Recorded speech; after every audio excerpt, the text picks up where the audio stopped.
Hello दोस्तों, स्वागत है एग्जाम ब्रदर्स में। तो कैसे हैं आप लोग।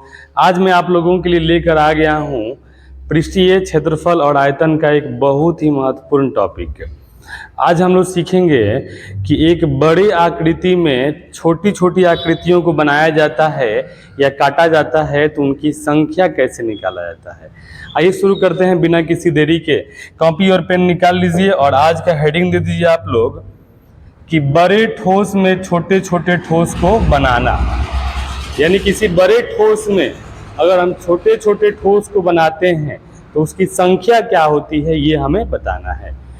तो देखिए, सबसे पहले यहाँ बोल रहे हैं बाबू कि जब किसी बड़े ठोस आकृति में छोटे ठोस आकृति काटना हो या बनाना हो, यानी जब किसी बड़े ठोस आकृति में छोटे ठोस आकृति को काटना हो या बनाना हो तो छोटे ठोस के आकृतियों की जो संख्या होती है ना, वो बड़े ठोस के आयतन और छोटे ठोस के आयतन के अनुपात के बराबर होती है। आयतन के अनुपात के बराबर होती है। आयतन के अनुपात के बराबर होती है। ठीक है, अर्थात हम बोल सकते हैं कि छोटे आकृतियों की संख्या बराबर बड़े ठोस का आयतन बटा छोटे ठोस का आयतन।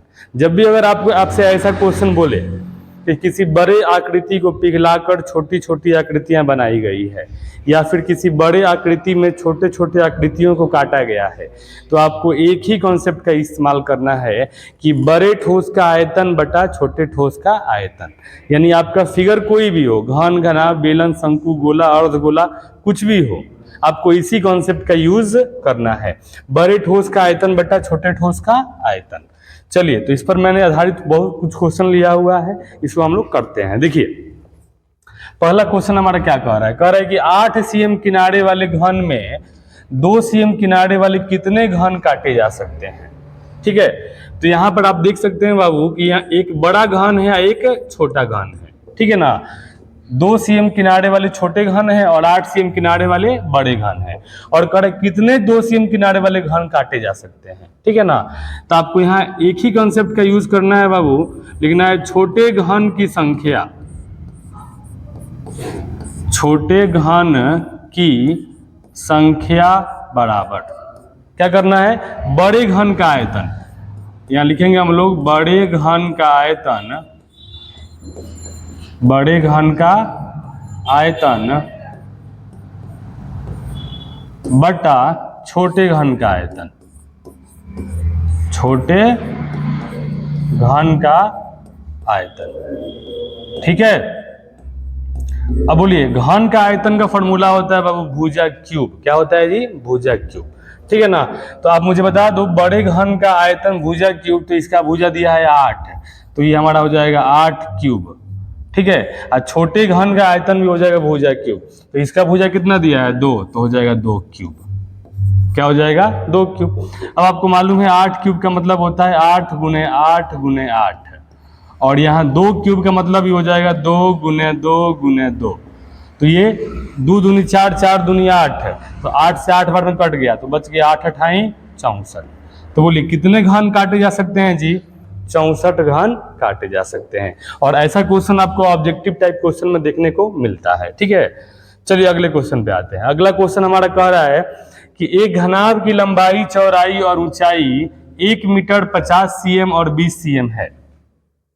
इसमें 10 सीएम भुजा वाले कितने घन बनाए जा सकते हैं। यानी 10 सीएम भुजा वाले कितने घन बनाए जा सकते हैं, यही इसमें बोल रहा है बाबू। ठीक है ना, तो इसमें सबसे पहले हम क्या करेंगे, लिखेंगे कि घनों की संख्या, घनों की संख्या। ठीक है, बोलिए क्या होगा बाबू, घनों की संख्या बराबर, घनों की संख्या हमारा हो जाएगा घनाभ का आयतन बटा घन का आयतन। ठीक है, क्योंकि हमारा घनाभ यहाँ बड़ा फिगर है, तो यहाँ लिखेंगे घनाभ का आयतन, घनाभ का आयतन बटा क्या हो जाएगा बताइए, घन का आयतन, घन का आयतन। ठीक है, अब बता दीजिए घनाभ का आयतन का फॉर्मूला क्या होता है। घनाभ का आयतन का फॉर्मूला होता है लंबाई गुने चौड़ाई गुने ऊंचाई। ठीक है ना, तो यहाँ हमारा हो जाएगा लंबाई गुने चौड़ाई गुने ऊंचाई, और घन का आयतन का फॉर्मूला हो जाएगा बाबू भुजा क्यूब। क्या होगा जी, भुजा क्यूब। अब कुछ नहीं करना है, जो भी मान है ना उस मान को पुट कर दीजिए। बोलिए यहाँ पे घनाभ का लंबाई क्या दिया है, 1 मीटर, लेकिन आप यहाँ पर ध्यान दीजिएगा, ये मीटर में है, ये सेंटीमीटर सेंटीमीटर सेंटीमीटर, तो सब एक ही में होना चाहिए, या तो सब मीटर में हो चाहे सब एक ही सेंटीमीटर में हो। तो यहाँ पे लंबाई हमारा 1 मीटर दिया है, तो 1 मीटर बराबर क्या होता है, 100 सेंटीमीटर, गुने चौड़ाई बोलिए 50, ऊंचाई बोलिए ऊंचाई 20, और बटा में बाबू भुजा क्यूब, तो घन का एक भुजा दिया है 10, तो 10 क्यूब का मतलब क्या हो जाएगा, 10 गुने 10 गुने 10।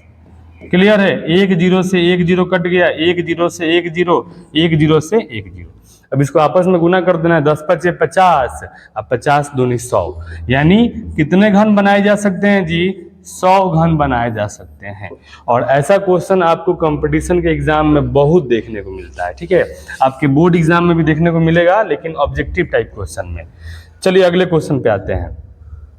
देखिए अगला क्वेश्चन हमारा क्या है, कह रहा है कि 14 cm त्रिज्या वाले गोले को पिघलाकर, यानी एक गोला है जिसकी त्रिज्या है 14 cm, और कह रहे हैं कि इसको पिघलाकर 7 cm त्रिज्या वाले कितने गोले बनाए जा रहे हैं, ठीक है ना बाबू। आइए करते हैं इसको हम लोग। सबसे पहले क्या करेंगे, लिखेंगे छोटे गोले की संख्या, छोटे गोले की संख्या, छोटे गोले की संख्या बराबर क्या हो जाएगा बता दो, बड़े गोले का आयतन बटा छोटे गोले का आयतन, बड़े गोले का आयतन बटा छोटे गोले का आयतन, ठीक है।